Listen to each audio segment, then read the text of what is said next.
Olá pessoal, tudo bem com vocês aí em casa? Aqui, graças a Deus, tudo bem.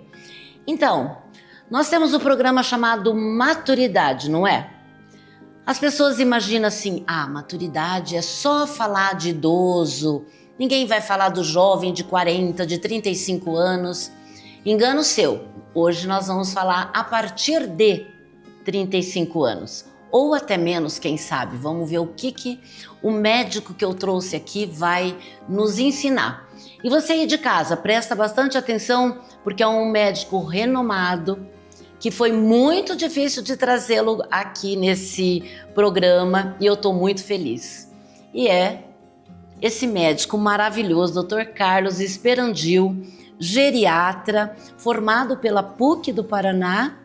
E eu agradeço muito por ter aceito, juntado aí o teu horário para dar certo e a gente poder tê-lo no nosso programa. Muito obrigada, doutor. Eu que agradeço. Olá a todos. Eu que agradeço, Maria Lúcia, o convite.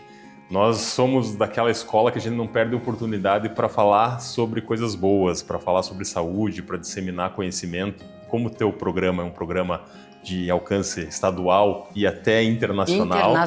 Eu, como já fiquei sabendo, então eu estou aqui para responder as suas perguntas. Conte comigo. Muito obrigada, viu? É muito importante que os médicos, resolvam falar de alguns assuntos que faz parte de uma população que talvez nem encontre na cidade lá um médico como você, né? Você tem razão. Nós, geriatras, que somos especialistas no envelhecimento, nas pessoas mais idosas, titulados em geriatria, somos muito poucos no Brasil. E no mundo, na verdade. É uma especialidade que ainda não chamou os estudantes de medicina. Tanta atenção. Então já vamos dar o primeiro recado para quem está nos vendo, né? Se vocês têm algum parente, aí, um neto, um filho fazendo medicina, levem para geriatria. É um campo em expansão. Verdade. E olha, a gente precisa muito, hein? Tá aí... Para você que é estudante fazendo uma faculdade, o que será que eu vou fazer? Com certeza, geriatria. Com certeza, um bom campo. E a partir de que momento eu procuro um geriatra, doutor? Então, essa é uma pergunta que sempre me fazem, né? Nós não temos uma resposta num número, não é a partir dos 60 anos ou dos 65. Sim. E sim, isso se deve ao fato de que todos nós estamos envelhecendo. Nascemos, eu costumo brincar que nós não somos que nem filhote de girafa, que já cai de pé, né? A gente precisa realmente de uma ajuda. Alguns precisam de uma ajuda até os 16, 18, alguns até os 30, 35, mas não vamos falar sobre isso. E a partir do momento que você chega na tua maturidade com 18 anos, você está, a depender do seu estilo de vida, das suas escolhas, você está à mercê de adoecer ou não. Certo. Nós chamamos a curva de envelhecimento fisiológico, aquela que envelhecimento que todos nós temos de curva senescente, envelhecimento fisiológico. Nenhum processo de doença, nenhum remédio tomando, eu estou me sentindo super bem, eu estou indo bem, não tem problema nenhum.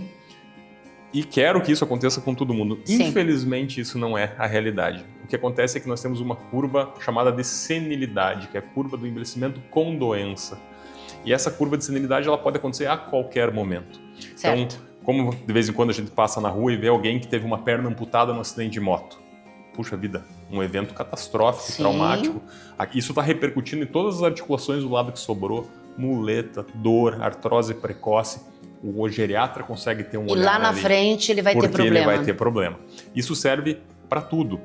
Então o geriatra ele consegue ter uma visão sobre essa pessoa que está se desgarrando da curva normal, fisiológica, e vai identificar quais são os problemas, os estilos de vida, os hábitos de vida que essa pessoa tem e fazer com que isso tudo, esse conjunto, não seja algo que possa repercutir de maneira maléfica para frente. Mas como nós estamos falando a partir de 30, 35, qual é a forma que você... Como eu vou chegar no geriatra e falar assim, doutor, eu tenho 30 anos e o senhor é médico de idoso? Como é que faz? Vamos tentar responder da seguinte forma.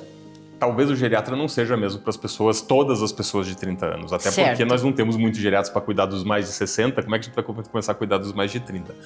Mas é muito interessante nós termos a visão de que existem médicos, pode ser médicos de família e comunidade, pode ser clínicos gerais, mas você tem médicos hoje que podem olhar a pessoa por inteiro. Acho que certo. A geriatria ela é a especialidade médica que consegue olhar a pessoa por inteiro. ela vai pegar tanto os hábitos de vida, os estilos de vida, quanto as doenças que já existem e fazer com que esse diagnóstico seja feito para que essa pessoa chegue o mais longe possível com a melhor condição possível, porque Certo. também isso é importante. Hoje nós estamos vivendo mais no Brasil. Nossa média etária aí de projeção de expectativa de vida é em torno de 75, 77 anos, para quem nasce hoje. Exato. Só que as pessoas não falam, existe aí uns 10, 12 anos que a pessoa fica ainda viva, mas com muita doença. Dificuldade. Muita dificuldade. Então essa parte de anos de vida que se ganhou, mas se ganhou com problemas de saúde, é onde o geriatra atua, porque a gente quer comprimir essas doenças para o final da vida. Então imagine você viver 90 anos, com 89 anos, 11 meses, 29 dias, 23 horas e 59 minutos você adoece e morre. Bênção de Deus, todo mundo quer isso, só que não é isso que a gente vê na prática. Sim. Então o profissional da geriatria ele atua ajudando nesse sentido. E você acha que hoje o Brasil está preparado para enfrentar essa corrida aí para chegar numa idade de 75, 80 anos? Eu vou cair no óbvio, né? Existem vários Brasis, né? Sim. Então, o Brasil que a gente está focado aqui dentro de Curitiba, onde a gente atua, mesmo esse Brasil que talvez seja um pouco mais diferenciado socioeconomicamente, ele não está preparado. Então, se nós que estamos trabalhando com um povo que tem uma condição financeira melhor, uma condição socioeducacional melhor, já não está preparada, eu fico olhando para quem não tem isso. Sim. Então, eu te respondo da seguinte maneira: não, nós não estamos preparados. Hoje, falávamos antes de ir ao ar, que o Brasil envelheceu e vem envelhecendo muito rápido. Os outros países envelheceram tanto quanto a gente, mas eles demoraram mais. Demoraram 200 anos para envelhecer a população. Os países E nós europeus, estamos indo bem mais rápido. Nós estamos em 30 anos, né? Então hoje nós já temos, né, já está batido o martelo, que nós já temos mais pessoas acima de 65 anos, 60 anos, 60 anos. do que crianças. Sim. Então aquilo que nós aprendemos, eu que tenho 48, aprendi lá daquela pirâmide, né, populacional, na época que eu estava no primário, isso não existe mais. Hoje é um barrilzinho e com a tendência de ser uma pirâmide invertida. Então, nós precisamos tomar muito cuidado, porque nós todos estamos lidando com pessoas idosas nos nossos dia a dia. E a gente não sabe fazer isso. A sociedade não sabe. E quando a gente tem 30 anos, a gente não pensa, né? Não. Que vai envelhecer, vai precisar de ajuda, Então, né? Como eu vou fazer? Duas lições importantes do que você fala. Primeiro, que com 30 anos você tem que começar a se projetar com 60. Sim.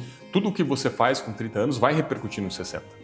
É só você pensar em dinheiro. Se você está poupando dinheiro, você vai ter dinheiro com 60. Se você está poupando reserva funcional, músculo, uma alimentação, cuidando da tua pressão, tendo um bom sono, não se estressando, fazendo exercício físico, você vai ter um 60 melhor.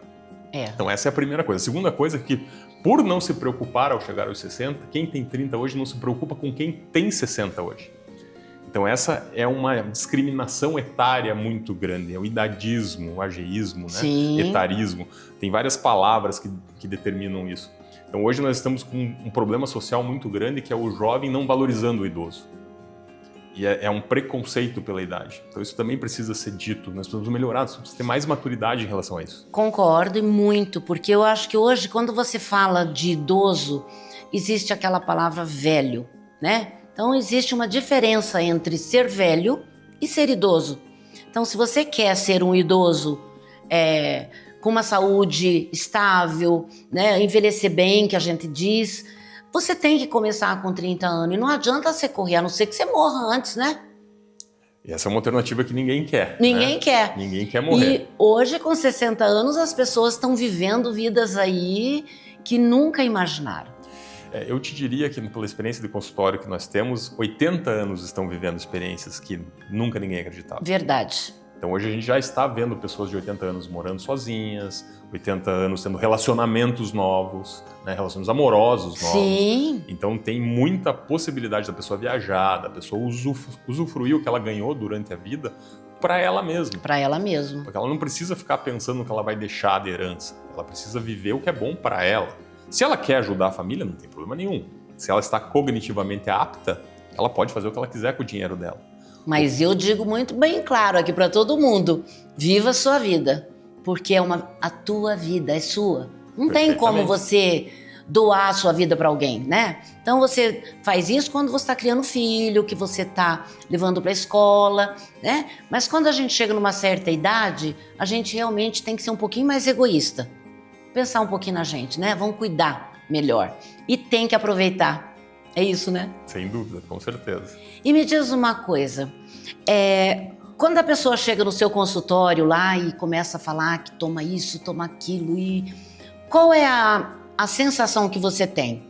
Que aquele momento, ó, agora eu vou tirar metade do que ela está tomando?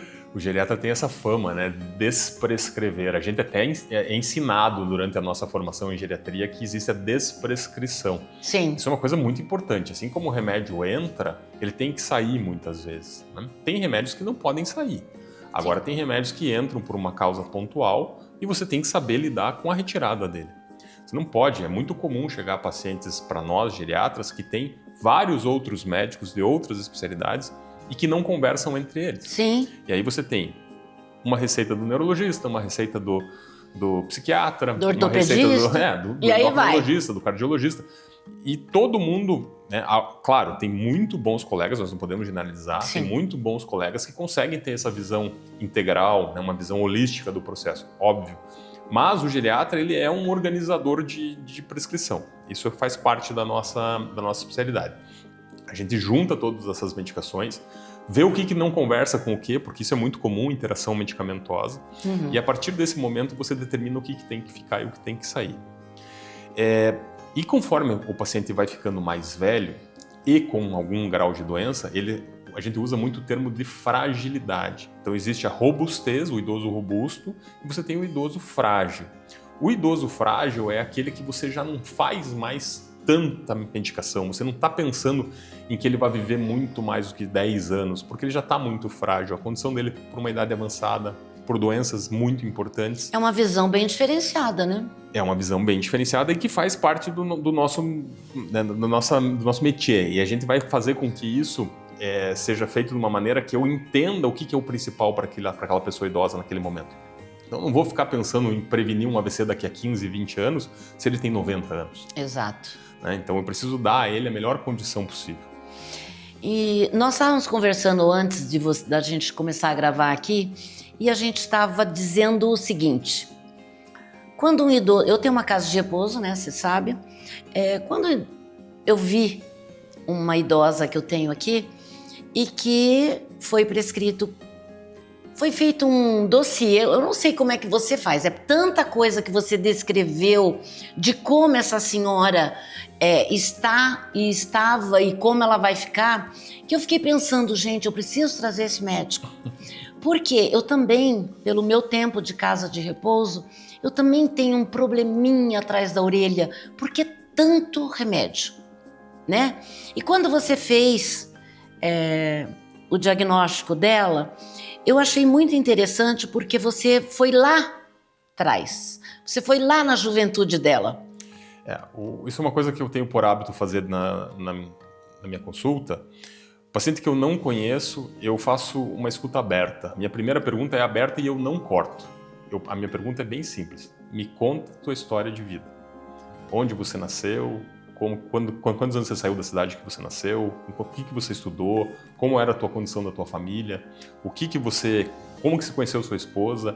Aonde que você... Eu vi tudo isso. E isso, eu costumo fazer isso de uma maneira muito aberta e isso cria uma conexão muito forte com o paciente. Sim. E com quem tem da família junto, né? Então as pessoas às vezes perguntam, doutor, eu posso entrar junto? Eu falei, quem manda é o paciente, no meu consultório está aberto. O paciente autorizou a entrada, tá lá, tem filho, filha. Às vezes a gente tá em 7, 8 pessoas no consultório. Nossa! E é muito legal, porque existe uma construção e uma revelação de coisas que muitas vezes as pessoas que estão na sala não sabem. Nem a própria família não sabe. Exatamente. E aí nós fazemos o quê? Nós pegamos a gente faz um compilamento dessas informações e através desse resumo a gente monta o que eu chamo de plano terapêutico. Uhum. Então esse plano terapêutico é a identificação daquela pessoa, o que ela está apresentando agora, o que ela veio, né, que ela trouxe na sua história de vida que é relevante para aquilo, para aquele momento. E a partir de agora, a gente determina qual vai ser os nossos próximos passos, medicamentosos e não medicamentosos. Lembrando que na geriatria, a parte não medicamentosa é tão importante quanto, ou até mais importante que a medicamentosa em alguns casos. Então, Maria Lúcia, vamos imaginar que você é minha paciente. Você chegou para fazer uma consulta comigo. Já vou aproveitar. E eu penso sempre da seguinte maneira: Maria Lúcia aqui igual a. E isso eu ponho todos os meus pacientes de uma maneira imaginária.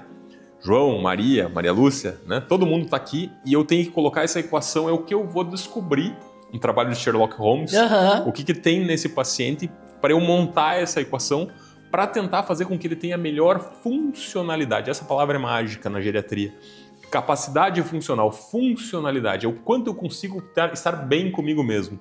Quanto a minha cabeça, minha autonomia funciona e o quanto eu tenho independência para fazer minhas coisas. Capacidade funcional é autonomia mais independência. Certo. Então eu estou projetando essa equação. Então a Maria Lúcia está aqui e eu estou colocando essas variáveis. O que acontece? Temos 3 constantes que são universais. Maria Lúcia, Carlos, todo mundo. 3 constantes que eu preciso obrigatoriamente conversar com todos os pacientes: alimentação, exercício físico e sono. Esse é o tripé do envelhecimento saudável. Então eu preciso saber se essa pessoa está comendo bem. E conforme a gente vai ficando mais velho, comer bem significa proteína, porque as pessoas vão fugindo da carne, vão fugindo de cozinhar e vão se apegando ao pão com manteiga e café com leite. Só para encher, né? Não é se alimentar. Né? Então a gente tem muita dificuldade na comida com proteína. Então eu preciso arrumar isso é fundamental. Em seguida eu preciso falar sobre exercício físico. Ah, doutor, mas eu não paro, eu limpo a casa, eu tenho jardim. Você se mexe, mas o exercício físico é algo que tem que ter regulamento, tem que ter tempo, frequência, intensidade e muitas vezes supervisão, porque as pessoas não gostam de fazer sozinhas. Verdade. A partir do momento que eu tenho o binômio alimentação e exercício, eu já estou com uma boa parte resolvida. Porque o que é importante no exercício? Eu pensar em reserva funcional muscular. Quanto mais massa muscular eu tenho, melhor eu faço as coisas do meu dia a dia. Melhor eu consigo carregar as compras do mercado, consigo subir uma escada, consigo viajar com os meus filhos, com os meus netos, preciso cuidar de neto. Então eu não caio, né? Se eu caio eu não me machuco. A queda é muito... Então é super importante nós termos musculatura. Então, e para eu ter musculatura eu preciso de exercício físico e preciso de uma alimentação com proteína. Então essas duas coisas estão andando de mãos dadas. E o terceiro é o sono. Todos nós dormimos entre 6 e 9 horas em média por noite. É um absurdo o número absoluto de pessoas que têm problema de sono e não vão atrás. O sono mal dormido, ele leva a um dia mal passado seguinte. Exato. Você fica sofrendo, aonde você encosta você quer dormir, preguiçoso, mal-humorado, né? Muitas vezes com problema com o cônjuge ou com a cônjuge, porque você pode estar com a apneia do sono, que é o ronco, você está afetando o teu sono e o sono de quem dorme do teu lado. Então hoje nós falamos muito da importância do diagnóstico do sono. Existe até uma subespecialidade médica chamada medicina do sono hoje. Sim. Então nós precisamos que as pessoas que estão nos vendo entendam que se você não... São sinais de que você não dorme bem. Acorda com a boca seca, tem muito sono durante o dia, dorme em qualquer lugar, por qualquer coisa está levantando para ir ao banheiro, que não é normal. Tá? Ou você está realmente com as pessoas dizendo que você está com apneia, está com ronco. Você precisa fazer um exame chamado polissonografia. Hoje nós temos polissonógrafos que fazem o diagnóstico de apneia em casa. E temos os laboratórios de sono que fazem, além do diagnóstico de apneia, outros distúrbios relacionados ao sono. Tudo isso tem tratamento. Então eu consigo arrumar o sono, consigo arrumar a alimentação e consigo arrumar o exercício físico. Eu arrumei essas 3 constantes, aí que começa a ficar interessante a parte médica do processo. Aí você vai somar. Isso tudo está ali. Uhum. Então aí nós vamos atrás do quê? O que a medicina consegue promover em relação a diagnóstico e prevenção. O que é que mais mata no Brasil e no mundo? Doenças cardiovasculares. Derrame, infarto. Isso.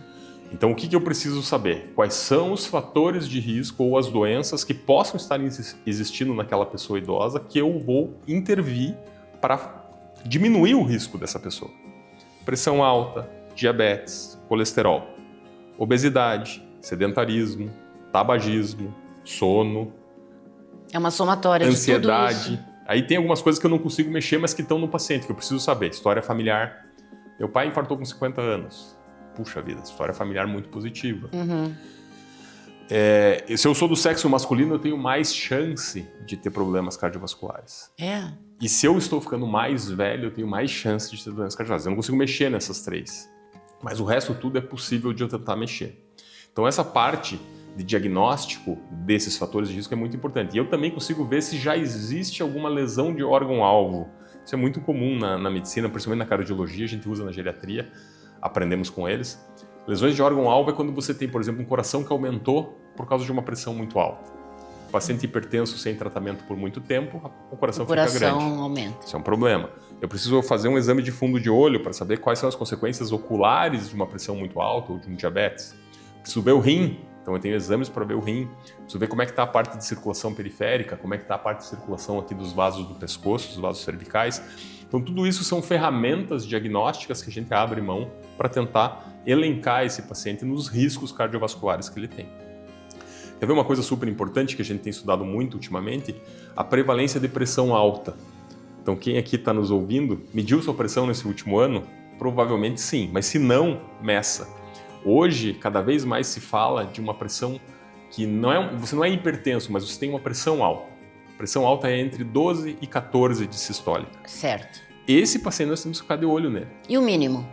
O mínimo não tem problema. Se você não estiver doente, o mínimo não tem problema. Certo. A gente vê em meninas muito longilíneas, de 13, 14 anos, pressão de 8/5, às vezes 7/4. E não tem nada a ver. Se ela não tem problema de saúde, não tem nada a ver, é dela. Agora, se você é uma menina, né, uma jovem senhora de 60 e poucos anos, e que está com uma pressão de 9/6 e está se sentindo mal por causa disso, opa, corre no médico. Tem que abrir uma luzinha aí. Alguma coisa está acontecendo. Então, a gente tem a parte cardiovascular que eu estava falando. E a outra, que eu considero super importante também, é a parte da prevenção, ou melhor, um diagnóstico precoce das doenças neoplásicas, que são as doenças do câncer, a oncologia. Uhum. Então, a gente sabe muito bem determinado que existe a próstata, que dá muito problema no homem, e existe a mama, que dá muito problema na mulher. Certo. Então, a gente tentar conversar com os nossos pacientes sobre isso, para a gente identificar precocemente se existir problema e tentar fazer um tratamento eficaz. Outro diagnóstico muito importante em relação a câncer é o diagnóstico do câncer, do CA, né, do câncer, células ativadas de cólon, do intestino, muito comum. Então é importante a gente fazer um exame chamado colonoscopia a partir dos 50 anos. Existe alternativa à colonoscopia? Existe. Pesquisa de sangue oculto nas fezes, que você vai coletar uma amostra de fezes para ver se tem sangue lá. Uhum. E existe uma série de outras coisas. Não posso deixar de falar também nesse capítulo do que a gente fala na equação, da prevenção com vacinas. A gente está agora, em abril, são os 2 meses, março e abril, começo do outono aqui no Hemisfério Sul, que a gente precisa falar de vacinação. Da vacina. A vacina da gripe é uma vacina que tem no SUS gratuitamente para os idosos, para as pessoas mais velhas, que nós temos que vacinar. E já estamos começando a campanha, né? Temos que vacinar sim, porque as síndromes respiratórias agudas graves, né, ou síndromes respiratórias agudas graves, elas podem fazer problemas muito importantes, levando, quem não lembra da Covid, a internamentos e até óbito das pessoas mais velhas. E nós temos, além da vacina da influenza, que é a da gripe, a gente tem a vacina do Covid, Sim. que as pessoas começaram a negligenciar de uma maneira... Não querer tomar, né? Uma maneira perigosa. Nós sabemos que a vacina do Covid protege de 4 a 6 meses, então ela precisa, para quem tem fator de risco, quem tem muita idade ou já é frágil, precisa ser vacinado de 6 em 6 meses pelo SUS. Uhum. Tá? Então essa é uma vacina gratuita. E agora, mais recentemente, a gente tem o terceiro vírus mais frequente dessas síndromes respiratórias, que se chama vírus sincicial respiratório, que já tem uma vacina. Esse vírus sincicial respiratório ele não tem tratamento. O Covid tem tratamento, a influenza tem tratamento, mas o vírus sincicial respiratório não tem tratamento. O que tem é vacina. Tá? É uma vacina que ainda não é para todos os bolsos, porque é uma vacina cara. Não tem no SUS, mas provavelmente no futuro vai ter.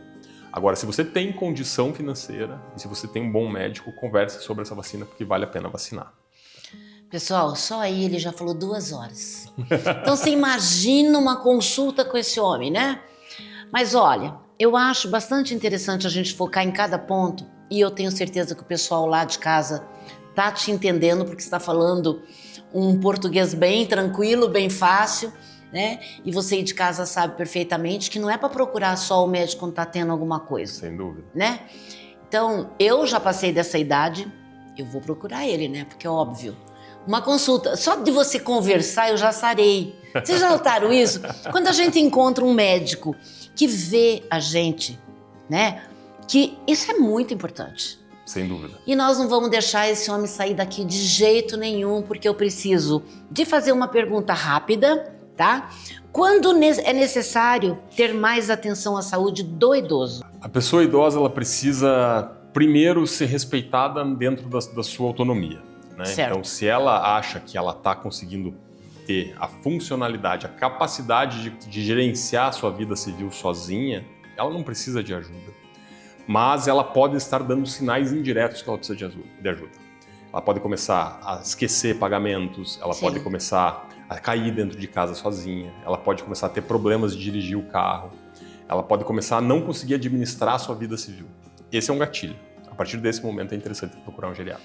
E a partir desse momento, eu vou convidar você vai assistir esse programa, está assistindo, terminou? Aproveita o próximo, porque o Dr. Carlos vai estar aqui e nós vamos continuar falando sobre o que agora?